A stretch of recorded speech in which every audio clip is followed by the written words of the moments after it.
বন্ধুরা, তোমার কি মনে হয় যে তুমি কিছু পাপ করে ফেলেছো জীবনে?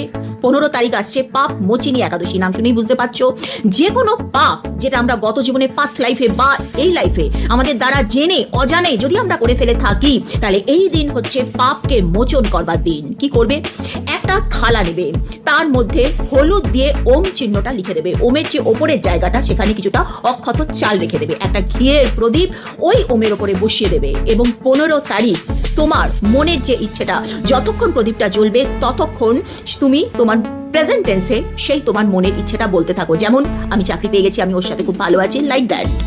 প্রদীপটা যখন নিভে যাবে তখন ওই প্লেটের মধ্যে খানিকটা জল ঢেলে দেবে। এবার এই জলটাকে তুমি নিয়ে গিয়ে তোমার বাড়িতে যে গাছ আছে সেই গাছের টবের মধ্যে দিয়ে দেবে, বা এই জলটা একটা স্প্রে বোতলে নিয়ে তোমার বাড়িতে চারিদিকে ছড়িয়ে দেবে এবং যে চালগুলো আছে ভুলেও এদিক ওদিকে ফেলবে না। চালটা কোনো পাখিদেরকে খাইয়ে দেবে।